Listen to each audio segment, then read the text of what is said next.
Thank you, Rubu, for sitting down with us for that one. I'm still Dolson, or I'm Dolson. I'm still here on the desk. Next to me on the desk, though, for set number 4 of the day, we have Pretty Hair. And Nick, we have a Thanks for clearing that up. I was like, who is this guy? Who I am? Who are you? Well, you never know. It could be an imposter. I'm a man of many faces. Well, this next set, it has been known to change the mental state of human beings far and wide. That's right, and that's Gore is in there. Gore is gonna. Gore and Kresnik he's as the well best of us. They're he's gonna the be strongest. He's the strongest willed of us. He's going to show us through this one. Let's look over at Retaliation, though. They are both of these teams, really, in general, are two teams that are looking to get something going for themselves. They have a tough. Who canned their whole roster today? They have a tough. Sorry. Somebody can't. One of these teams, I think it was Retaliation, canned their whole roster again and are playing with like three new people I think again. Retaliation. Are kind of fresh. The whole roster's fresh. Milka Cat. Milka Cat is the tried and true guy here, though. So that's the guy I think you have to talk about coming into this one. Because everyone else is gone. Right. I mean, to clarify, Goldfish, Island Shots, Tristy, Dark C4, the other 4 on this lineup, and then Milka Cat as well is the returning member. Here for Retaliation. So throwing something at the wall and hoping it sticks in this case. Milka Cat, he'll be, I guess, in that sense, sort of the leader of this squad. He's the one who's been here and been around. Starting to see a pattern here, Dave. What's that? Tell me the pattern. I don't know. Right. Too many cats being milked on this roster. Oh, jeez. And then they get the toilet flushed on them after a couple weeks. And E-Storm, I don't know, man. We'll see if they can, hopefully off the back of all these roster changes, you like to make roster changes to make improvements, but sometimes those improvements are investments that pay off later in the future and not in that first week of gameplay, so maybe something that E-Storm can look to play off of. I mean, we talk about sort of the entire refresh, save Milka Cat on the Retaliation side. You look at the E-Storm side, they have like 9-10 guys on their roster as well, so they have some ideas to bounce around. Counter, I think, is sort of the one sort of similar to how Milka Cat is kind of the tried and true guy over on Retaliation. Counter is my guy to look at over here on the side of E-Storm. Victor players. They're the boys. Yeah.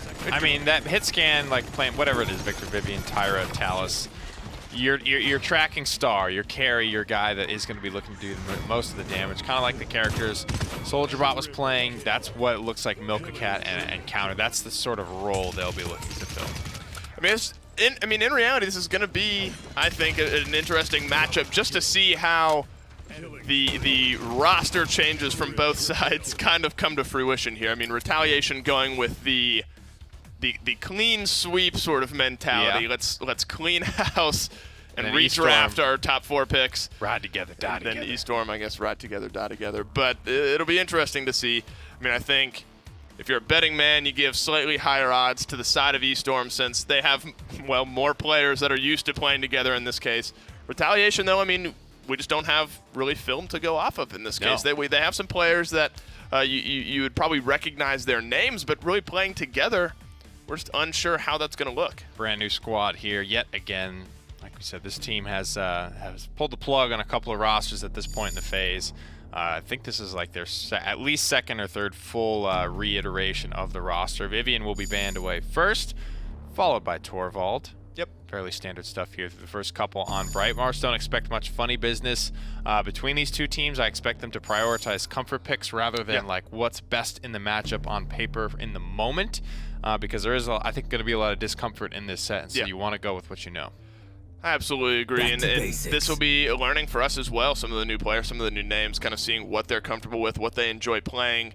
Koga's been surprisingly one of the higher priority, maybe not higher priority, but one of the more common picks that we've seen, one of the trends that we've seen, I guess is a better way of wording it, the sort of the return of Koga kind of into this meta. What are your thoughts on that? I think when you're looking at least on PC, how I've talked a lot about how like Cassian Leon is like a pretty, it's a lot of what those hit scan players are playing right now. And then not much beyond that, or not much that you feel super confident. Like you get your like Shaolin when those are both banned or taken away. That's where it feels like Koga's sitting for me right now, because there's always like the Talus and the Vivian band, and then either like a Victor or a Tyra picked or banned away from you as well. It feels like that's where Koga sits. He's just like the next link in the food chain to me for the hit scan player.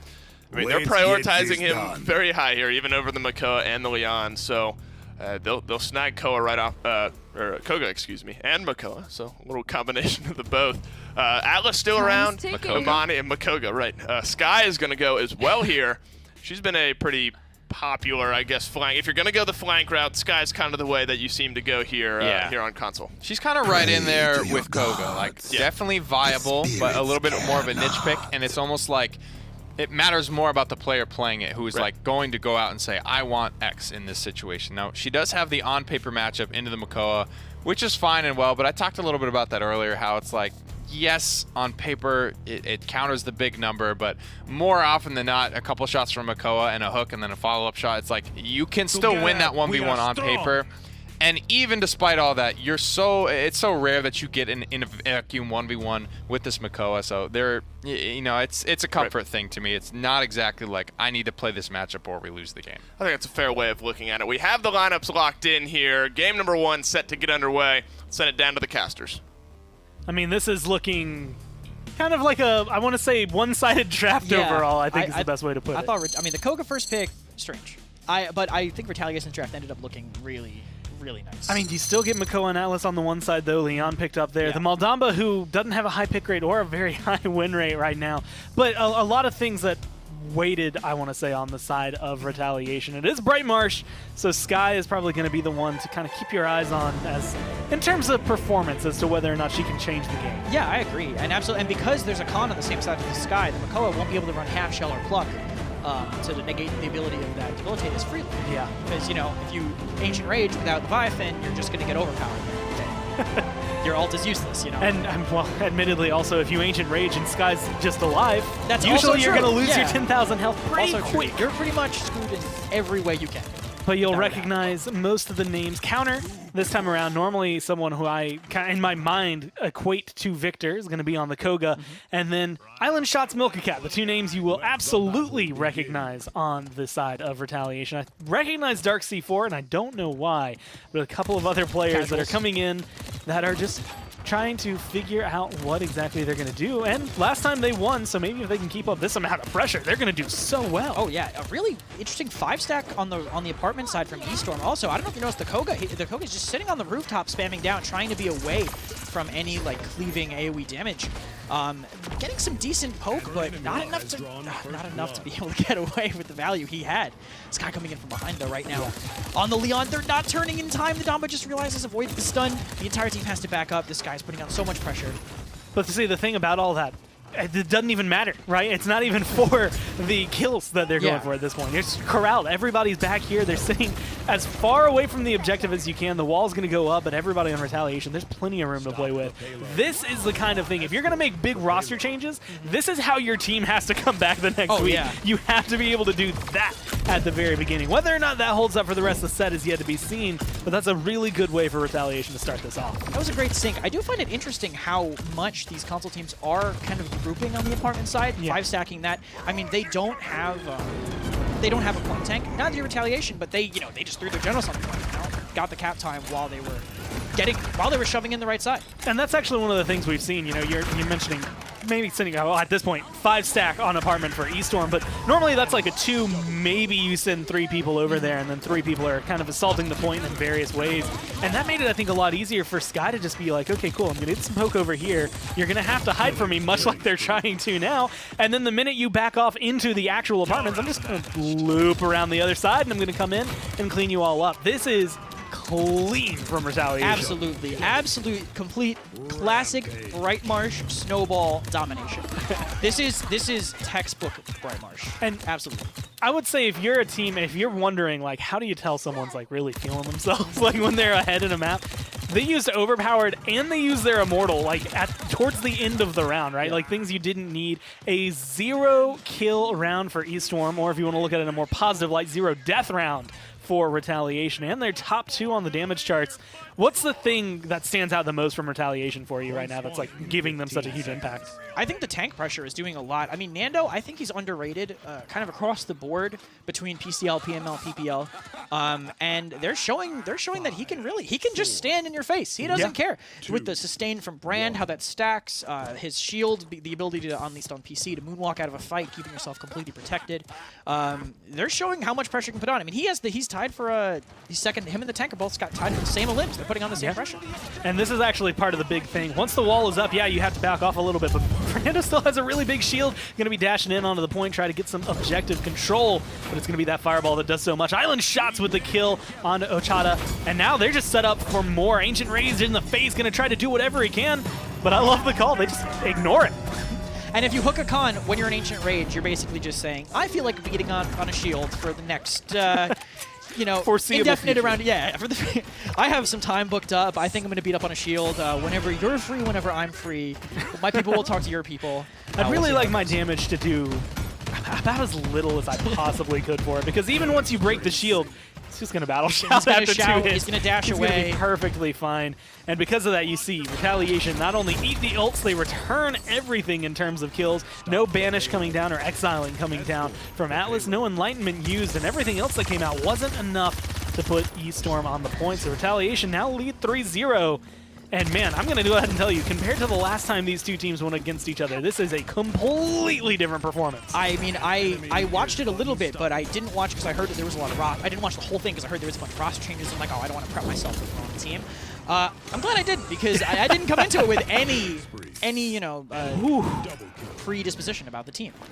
You know, Milka Cat, the one thing that I will say I think he has going for him is that there was 1 week, the first time these two teams, or the first time I remember watching these two teams go against each other, where it felt like Retaliation were coming into it, you know, as like the, oh, we think we're better.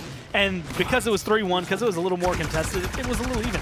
This time around, you came into it with the right mentality. I've seen him on Twitter just saying, you know what, like, we're one of the worst in the league. Let's see what we can do. They've done nothing but improve. This is impressive as a start, but they have to keep it up for the next set. This is looking like a 4-0. Yeah, absolutely. It's looking like a 4-0 on this map too, if the Makoa is going to put the tree between him and the payload. Unfortunate for Restorm. I mean, he was making the movement going in. I mean, but when you see an Immortal in the way, you're thinking like, oh, that's it. Like, what are we going to do? You know, we can't kill any of them. Yeah. I can go in and die on the cart. That's a difficult fight overall for E-Storm. Retaliation take game 1 in a very convincing fashion. Let's go back to the desk to break that one down. Nick, I eat my words a little bit. I said a betting man would say that E-Storm would have the advantage here. Maybe they did, just because, you know, more of them are still together from the last iteration, but the new iteration of Retaliation, that's quite a coming out party. A 4-0 on Brightmarsh, pretty Absolutely. convincing. And part of that is we talked about, you know, how important a guy like Valid Goldfish 45 can be. I think on his Fernando, having a great performance, almost, you know, tickling Sky's damage numbers. Whoa, look at those slash lines. 2 and 1, definitely a big number, but I'm really concerned about the assist column for him. Highest assist count in the game. Just an all-around mammoth of a man.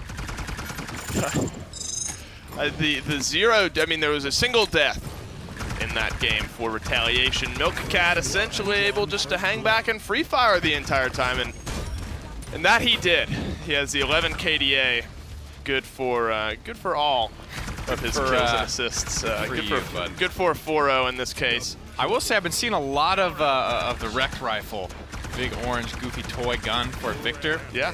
This one from the V1K Tour, like Space Ranger skin, far and away the best.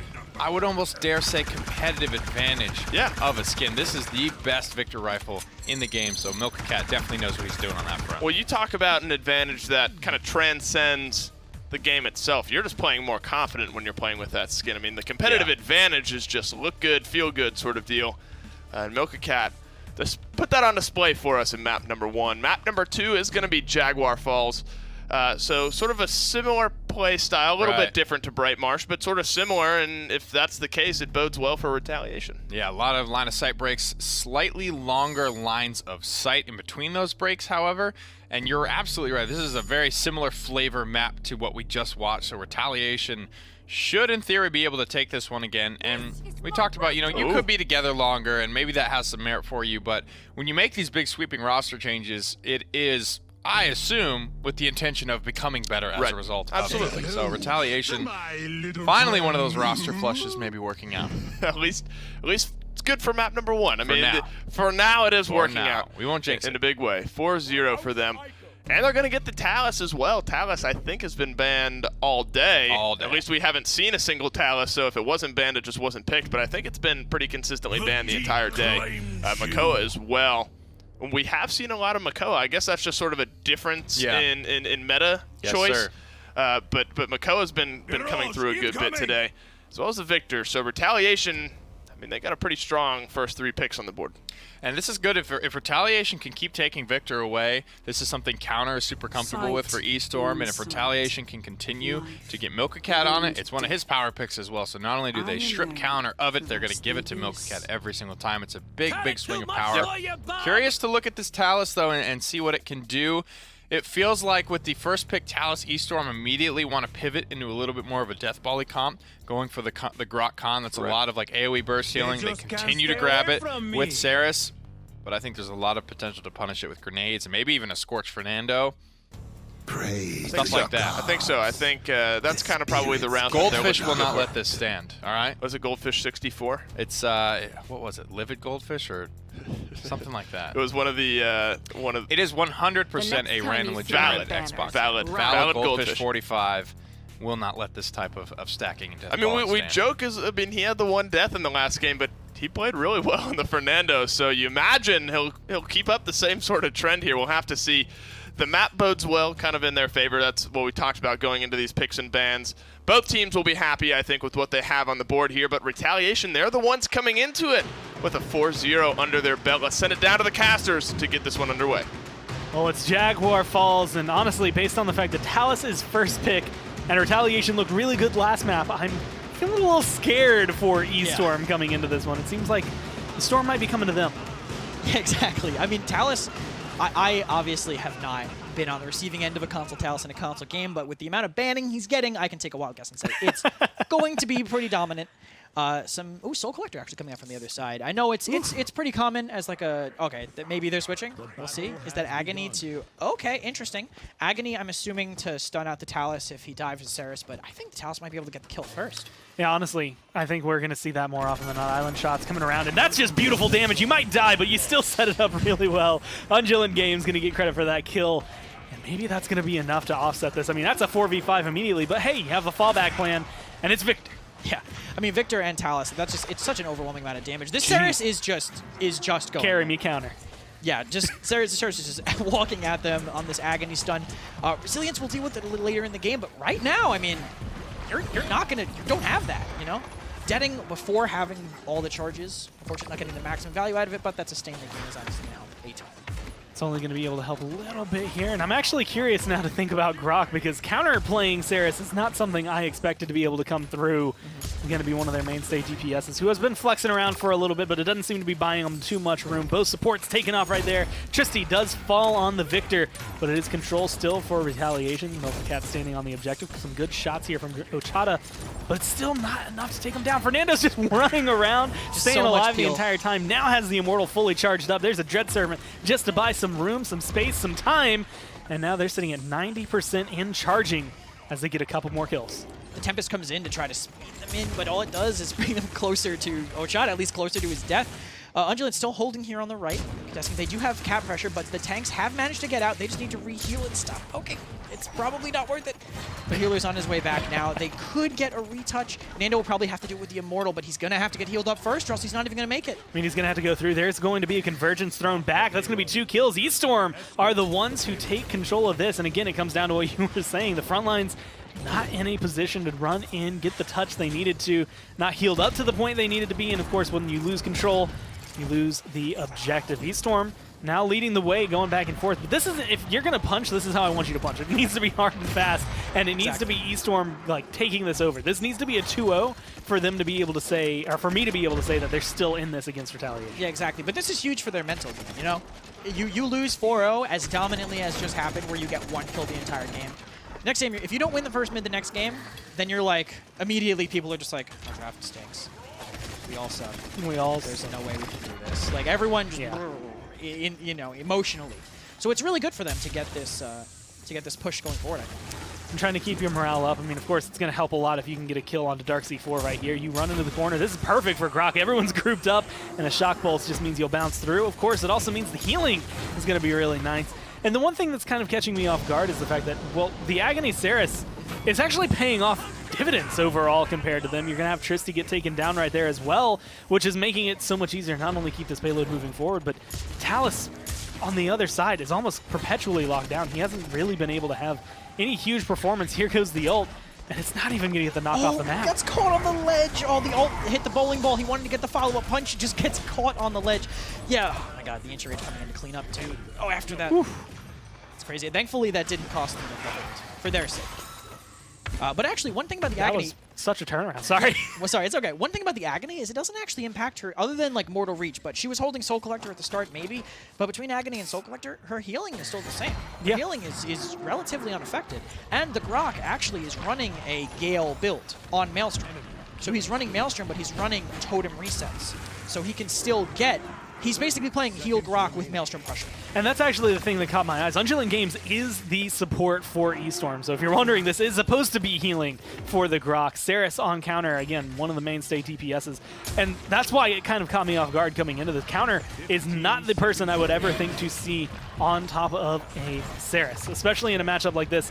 Normally it's like, okay, yeah, you're going to be the Grok. You're going to be running Maelstrom. You're going to be doing whatever you can. But between the two of them, the healing numbers are going to be able to keep up with the Maldamba. The question is whether or not it's going to be able to keep up in terms of the payload capture. You can see 30,000 ahead, kind of coming out, I want to say 10K below for the two supports on the side of eStorm, but the kills are still coming up in the blue favor. Yeah, the Agony actually had a huge value there. Denied the Nando the ability to use the Immortal. They weren't able to use that ult to sustain if they want to. Looks like the Victor Barrage is coming out, but there's only 2 up. That's never going to get enough lead to make you contest. We'll see if the tanks can make it to point. Nando does manage to touch. We'll see if they want to spend the Immortal to make it a 1-1. Gets grabbed in. Gets Agonied again. He can't pull it off if he wants to. He held on to it anyway. They didn't want to in the first place, but that Agony almost denied them the hold if they chose to use it. And now they're just throwing bodies, doing whatever they can. The kills are still coming up here for eStorm. They're going to get the 2-0, but honestly, it might be a little more dangerous. The one thing I've caught kind of at the beginning of this round, the same at the beginning of Bright Marsh last map, they like to group as 5. And unfortunately for Island Shots, the first thing he did was run into 5 members of eStorm, which is well, when you're a flank, usually a sure recipe for death. That looked like the first time I played Zen in a Storm. I will say. No joke, Serpent Beach, I was on the high ground. I was playing tank Zen. I whirled off the high ground expecting to land a counter. I died before I hit the ground.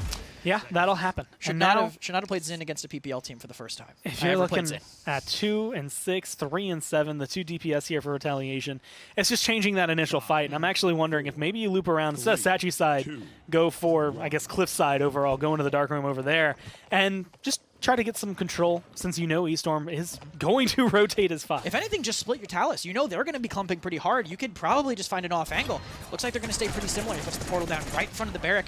Punches to the right. Uses the blitz upper to get on the side angle. That's so good. Barely makes it out. He's going to use this to finish him, but the bowling ball's still active. That nerf's not ready yet. Next patch. You're ahead of the game with that ancient power. As they walk through on the side, true power, I think, actually. Struck user stays alive through all that. Ancient Rage in the face, not knowing what target to go for. Dome Shield's still available, and there it's going to get popped. The damage might not be too much, but it's enough to scare off this turtle or roast him if he decides to stick around. They move to the objective. That's going to be a good hook, but there's no follow-up. Everyone's dead. Jago's Tristy. The 2 front lines are too low. The same thing goes for this Talus, just trying to escape, ends up teleporting right back into counter. And now the convergence, this is looking almost done and dusted from eStorm. They still have a long way to go on the capture, but this is a good zone. Yeah, absolutely. That was a great convergence, just to stagger and snowball, you know? Like, if that Nano gets out, maybe he gets rehealed, maybe he retouches. That convergence, they have enough ways to block it, get that guaranteed value from anything, you know? Do whatever you can. As we've seen so many shields block either Shock Pulse or Convergence whenever they come through, so you need to be able to box those whenever you can. eStorm with the 3rd point in a row. It's going to be Retaliation looking for a defense to try and keep themselves in the game, and then they're going to have to follow that up with some of the best play that they've had not around the point so far. Yeah. Honestly, Retaliation, I'm not as worried for them as you think, because I think they should spend everything for this. I mean, they obviously, because they lose if they don't, but they should be willing to spend their resources, because if they win this, then we get closer to the late game. The late game is going to look a lot better for them versus this Saris, Barrack, Khan, Grok composition, right? Once Wreckers and Pots are fully online, this comp falls off hard, especially once they can get Resilience, too, to deal with the slow from the Tempest, and the Commander's Grab, the Overpower, and the Convergence. And you can see now, looking at the items on the side of Retaliation, they do have a lot of Cauterize. They've gone to a little bit of Wrecker, but it is focusing, again, trying to get both of those to Tier 2, Tier 3 if possible. Spend your credits while you can. And spend the resources. You only have these ults for, well, maybe a minute and a half, depending on how this push goes for eStorm. Dark C4 loses his life. Dishonor trades it out. There goes Island Shots once again. This is going to be coming around under the archway. This is looking really good for eStorm, especially if they keep locking him down and staggering him like this. 11 seconds now for that Fernando to come back. Have they used an Immortal this game? Or has he just been agonied every time? I feel like I saw one. No, that was last game. I have not seen one this game. He's been agony stunned every single time he's tried to go for the Immortal. That's showing why. I mean, agony, a solid pick, unexpected, from my perspective at least. But yeah, no, same. Yeah, I mean, it seems very strong. Immortal would have to come out pretty soon. They're going to ideally wait till they're under pressure. Counter flanks Milkacat. Oh my god, the agony stun makes him take him out. They're going to have to use the Immortal to counter this convergence. Use it to save my Dark C4. Is letting him go down. They're still managing to hold. He's really holding on to it. They're going to get the Talus back. Maybe he was waiting for this big burst damage to use the Immortal on. Doesn't need to because only the Grok is left. Charges behind him into the extra damage. Early living next to the safe travel. Oh man. They're really desperately holding on to this, the Talus, trying to burst through the con shield. They're going to have to give it up. They were trading that whole fight. It looked so close. They did hold on to the Immortal for this last Esper fight, though. I have seen trigger discipline on Ultimate in two places. One is Stush Gaming earlier when they refused to ult in a game that could have won them the map. And the only other person I could think that I've seen hold an ult through a scenario like that would have to be ElvenPap. Like, there's not a lot of people who just decide, you know what, I'm going to watch my Makoa die. I'm going to sit here and almost die myself. I'm going to hold on to this Immortal for the next 40 seconds total.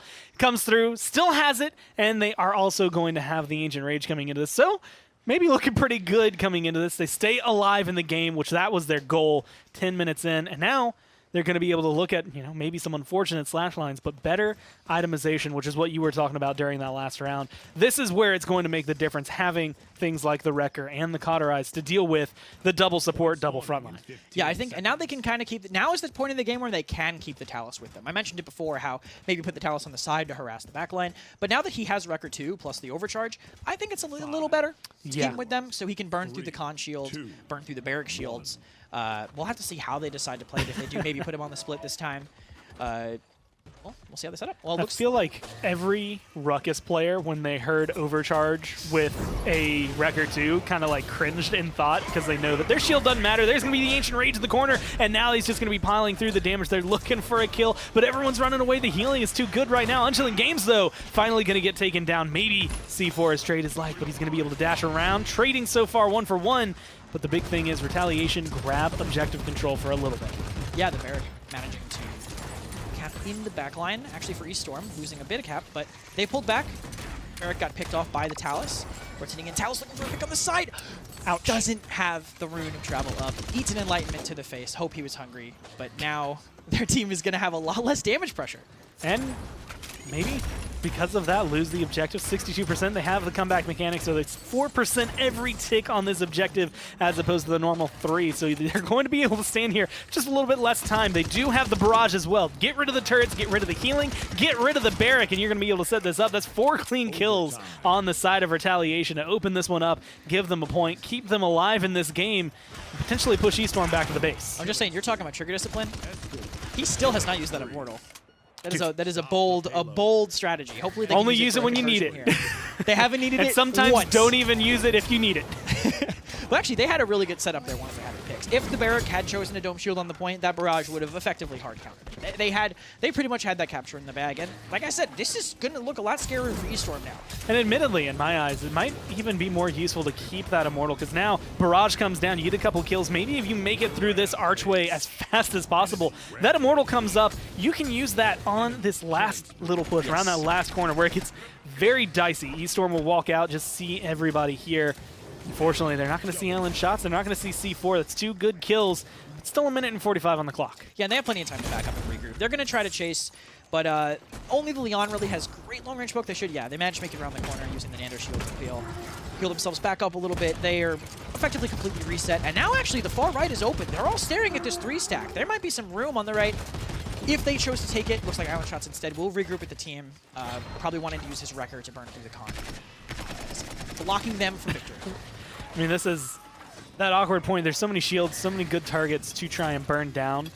And Island Shots, like, again, it's not just Ruckus players. It's just anybody who has a shield should really be scared of an overpower with, or being able to overcharge, with the record, because once it comes through, I mean, that's just so much DPS in such a small amount of time. It's part of the reason that he's such a good flank here, especially if he can get onto that Leon. Or, well, I guess Grok will do just fine. That's a beautiful hook to set him up, and that should have been a double kill, but he teleports back, and now he's going to jump right back into the fray. Gets Commanders grabbed out of that. That was a crazy timing. I just saw your face tells it all right now if they could see it, but that was a crazy Commanders grab, and that's probably going to that true power into this is probably going to be the full conversion without using Ancient Rage, Immortal, or Barrage, or Dread Serpent. So about 4 minutes ago, this game looked like it was going to be over because there was still refusal to use an Immortal on the side of Retaliation. And just through either, whether you want to say trigger discipline or a smart approach to the point fight, they find themselves now tied up 3-3. This was one of those moments where, again, you just clean up the kills, get yourself set up. Unfortunately, you didn't get a repeat performance of that a little bit later in the round to try and shut down specifically Island Shots, who was able to stay alive just a little longer in that engagement. Because of that, a little more damage, a little more record-destroying shields, and all of a sudden, Retaliation are back in this. If they approach this point, and I want to ask you how they should approach this point in order to just take control. You want to try to nullify the effect of the ults as much as possible, right? So I think just playing safe with your shields, maybe deny the convergence. And the Tempest is going to be the big thing coming in. They all have caught 3, so as long as they're tight enough to instantly burn down that Grok, I think they can deal with this pretty effectively. Well, there's going to be the Rune of Travel set down. Tempest coming in for the back line, but it's not going to be able to do too much. There's going to be a Dread Serpent, but it's only set up here for the Ancient Rage. Swing and double kill for the Makoa as he sets it up. Struck User stuck between a rock and a hard place, and that's going to be a triple kill for Darksea for a full team wipe on the side of eStorm. And Retaliation come out swinging for the fences. Yeah, and Island Shot's coming up with this aggressive zone counter. Doesn't even manage to shadow travel in time. That's a pretty good amount of healing and damage taken out of the fight. They use 4 ults, and they still haven't used that Immortal. If it doesn't get popped by the end of this game, that's literally like 3 or 4 rounds. Okay, there we go. I was going to say, I hope it doesn't use it on the way out.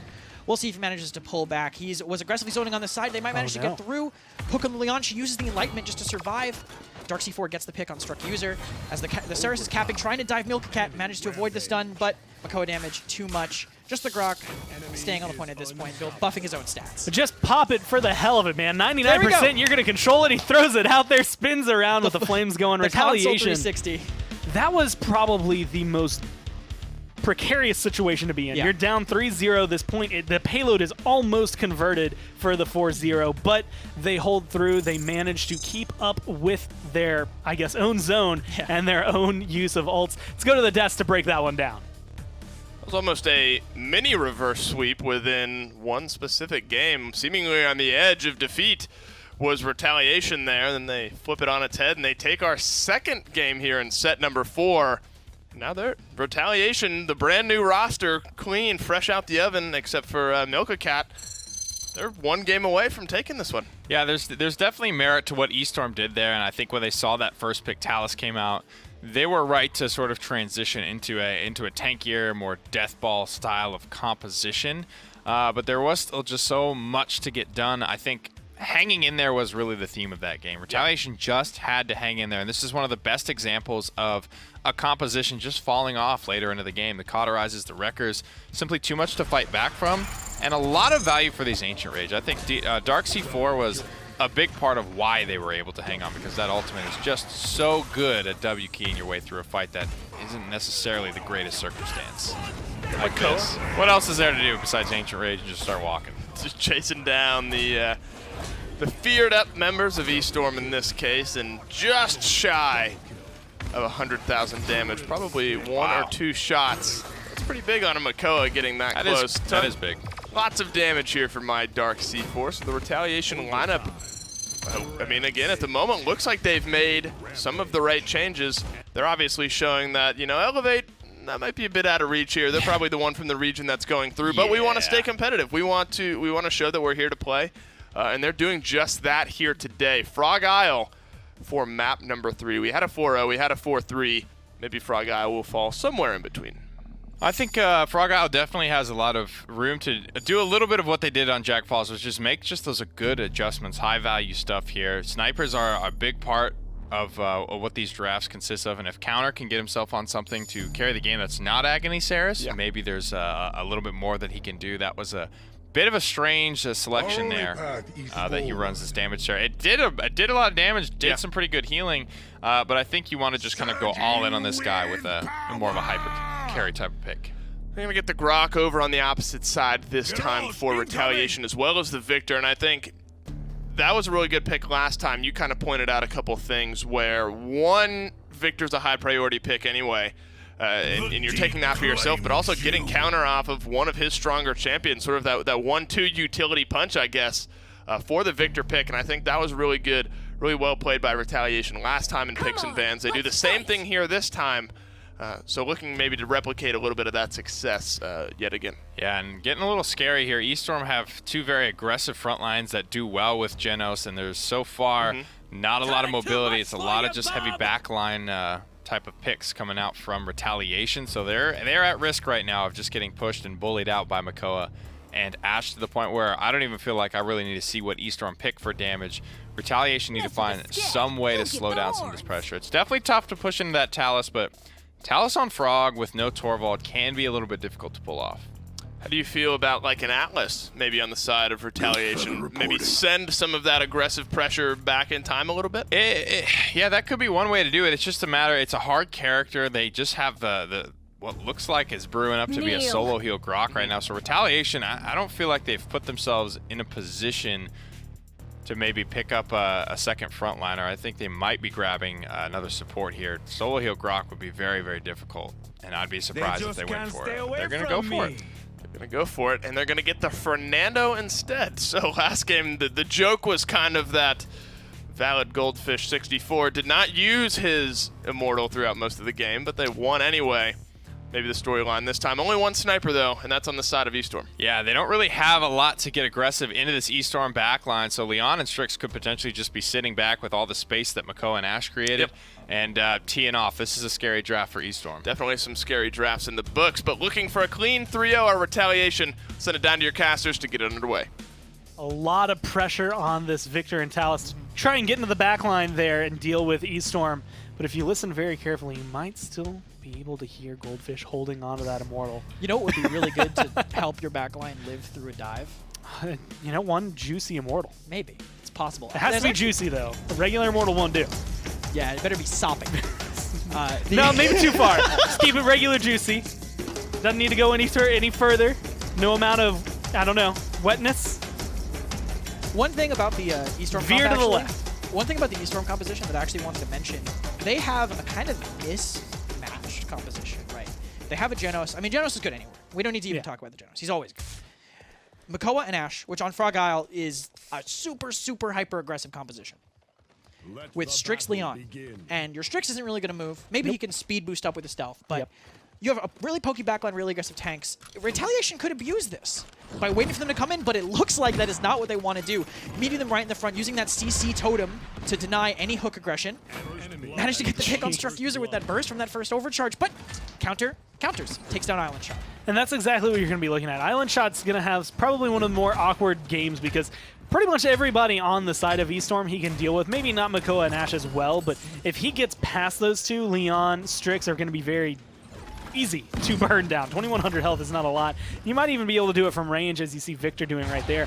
But the big thing you're looking at is the fact that it's just going to be one pop from a sniper shot, and all of a sudden he is one hit away from death. He is gasping for air. But they don't need to worry about it. The pressure has just been all there all day for Retaliation. And one thing I'm also going to highlight, Milkacat has been jumping around so many different champions and roles. He has played a different role every game. He played support game 2, Victor game 1, and now he's on Barrack. Well, actually, I noticed that they're kind of abused. Also, Valid Goldfish on Grok. Oh man, I hope he uses wanted more Immortal moves. One thing is, since they only have Genos solo heal, and the tanks that they have, Makoa, Ash, their value with Genos is mostly in that they do a decent amount of damage, and now they're doing more damage. Yeah. They have shields to cleanse and back up, but that's really where their value with Genos comes from. They're not like hyper sustain on their own tanks, and they're getting Victor naded, Talus pushed, Grok shock pulsed, Nando just flaming them in the face. You know, that's a lot for a Genos to keep up with. And you could even see, I believe they lost their Genos to a CC totem Grok shock pulse earlier in this mid. And it's just so awkward to have to deal with. Ochada going to get Void gripped, going to go for the Enlightenment, but a beautiful teleport and a mortal combo, going to be able to get the healing onto the Talus and keep him alive through it. The pressure is on. They're pushed back into the base, and Retaliation find themselves a 2-0. And they only drop, well, 4 deaths total. Counter being able to pick up a few. My favorite trade was a barrage shot that landed on Counter right as Counter sniped out Tristy. But ultimately, coming all in favor of Retaliation, 2-0 and in control. Yeah, they look really strong. I mean, this is basically that Grok CC totem has been super effective to them. I mean, they tried to push at the start, and then when they turned the corner, they were all on stage and went, "What's up? How you doing? Want to hook me?" Turn the corner. Yeah, so we're going to take your lunch money now. And I hope you're okay with that, because you're not doing anything to us. There's no bullies here. Bunch of cauterized 2s, Wreckers 2s, or 1 Wrecker 2 on the side of Retaliation, whereas E-Storm seemed to be a little bit more dispersed. And that is just simply coming down to how the economy works in Paladins. They didn't have enough credits on the side of E-Storm to purchase tier 2 of their items. Yeah. Oh, man, you can see the same exact plan. That is one of the fastest beginnings of a mid on Frog Isle I've ever seen. That was... I didn't even register the first 2 deaths. They went around the corner. CC immune. Makoa wanted to hook. Ash wanted to boop. And CC Totem said no. Oh, Counter might be able to actually pull some pressure off of him here, but he's so low. He could have just dropped the shield and taken him down, but they played it safe. Managed to get a hook on the Talus that's diving in. And managed to pour it out. Dome Shield to support him. They're all distracted by this Dome Shield. No one's really making a move for the point. And that's exactly what the goal is, right? Retaliation, 4 members are playing this far aggressive when they're not even pushing, because all you have to do is leave the one guy sitting back there to capture that objective. You get it, you're up 3-0, and now you have all of this room to work with. That payload should come around here. You'll have a full 2 minutes to look on this last downhill push. And with the composition they have and how aggressively they're already positioned, they're basically guaranteed to get around the tree early. They're not going to, unless the Ashe does a shoulder bash, maybe assert dominance onto the back line, onto the cart behind them all, they're really not going to get to it. They get CC Totem blocked from the stun, so they could just walk away from this assert dominance. Ashe decides to give up the flag position to deny the Victor barrage, but her shield can't really block her. She takes a ton of burst damage. Maybe gets the Victor, gets saved by a CC Totem. She's stuck in the back line and eventually goes down. And that's just good communication. Tristy in such a dangerous position, still getting a little bit of burst from the grenade, but Milka Cat turns around, helps get rid of Struck User, locks him down, and now 1 minute and 40 left, but they're walking this one down the hill. They are looking solid on the side of Retaliation. A little rocky in game number 2, but definitely feeling the comfort here as Talus is back in the fight, but immediately counters him out. That's one of the small weaknesses I would say Talus has. He shoots you. Yeah. Real hard. Eventually, sometimes you're going to get shot, and if you're Talus, it really sucks. It's unpleasant. Well, there's going to be a double kill from Counter again to try and buy some time, buy some space. But unfortunately, there's still 1 minute left, which is ages on Frog Isle. Although, you would look at it, pretty much the entire time Retaliation has been outside the base of E-Storm during the push is now the amount of time E-Storm has to try and hold the same amount back. With a low health bar on the side of Fernando, Immortal still available. Might actually want to be looking more Frog statue, like side available, kind of like on hillside, looking just to see if anyone slinks through and tries to backdoor this, because no one on E-Storm's really paying that much attention to that angle. Oh man, the Tempest coming in to try to maybe just catch them out. The Slow coming in, completely catching them off guard. I believe an Immortal coming in as well, yes, to make sure they can't get any conversions. 2 picks, 3 picks. Wow. They are looking dominant. I mean, that's going to be another kill. This one should absolutely walk right in. 6 minutes, 20 seconds in the game. One of the fastest you can have. A little bit of pausing, but no one from E-Storm is available. Retaliation take that as a 3-0.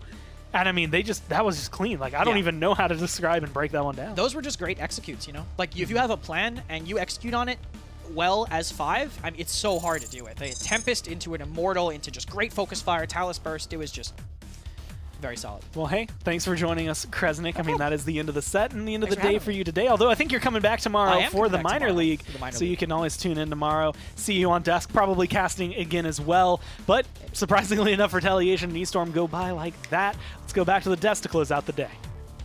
Well, the changes to Retaliation seemingly have paid off. A very, very clean, actually, 3-0 here to round out the day for us, Nick. I mean, I'll be honest. I did not expect to see that coming out of Retaliation. They surprised me today, so hats off to them. A lot more convincing than the last time we saw them play E-Storm for sure, and that was one of the most convincing Frog Isle games of all time. I mean, they were looking at a sub-5 minute 4-0 victory there, and it wasn't until that small little hiccup there on the that final offense that they actually got slowed down to a normal curb stomp pace of about 6 minutes. And then you have to look at the 45-second timer between rounds. If you really start to calculate that all in, game time here probably around 3-4 minutes. So really good looking for Retaliation and changing things out here. Tristy loves BR, bringing out the victor here in this one. Are we just not going to talk KDA. About that, Fernando? Just nope, we're whipping, just. All right. Okay. You can talk about Shoot it. your shot, brother. Shoot your shot. That's all I have to say about that. Tristy's doing it. Tristy is she's shooting the shot. Looking great on the victor. I mean, there's not a whole lot of analysis to go around in this one. Retaliation, they made some roster swaps. They keep Milka Cat around 4 new players in the 4 other spots, and at the end of the day, they just looked really good. Here are your updated standings. Still 8-0, still undefeated map-wise. 8 times 3, yep, 24. So yet to drop a map or elevate. That's quick maths.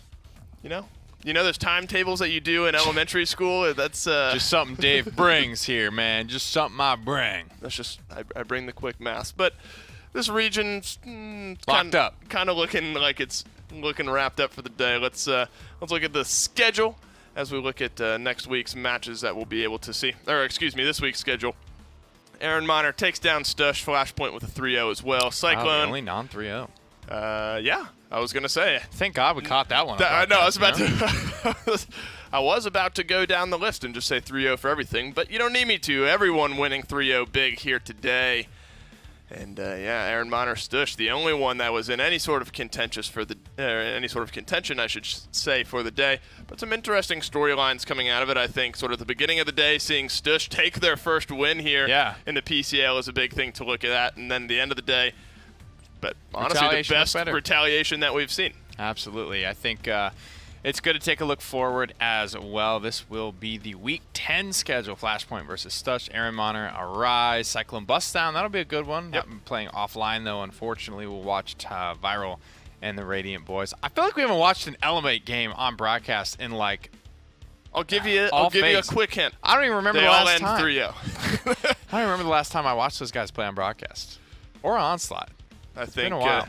I think 3-0 is probably the safest enough bet. That's going to be your schedule for next week. So some interesting ones to watch. Some teams that are starting to look a lot better going against teams that have been looking really good. I know we'll keep our eyes on that Cyclone Bust Down matchup because that's sort of two of the other, the Flashpoint and the Elevate region seem kind of locked up here. Bust Down could make some moves, but you kind of mentioned this earlier in the show. We're getting to the point now where there's not really enough weeks left. You really have to make your move now. When you're 20-plus maps ahead, that's done.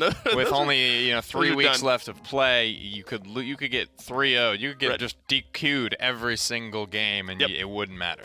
It wouldn't matter. But PCL is done for the day, I should say. 4 games up, 4 games down. Thank you again to Kresnik for joining us here today. He'll be here again tomorrow for the Paladins Minor League, so make sure to tune in for that. We'll see you next time. The Paladins Console League, brought to you by Skillshot, Hi-Rez, Evil Mojo, INAP, SteelSeries, and Respawn.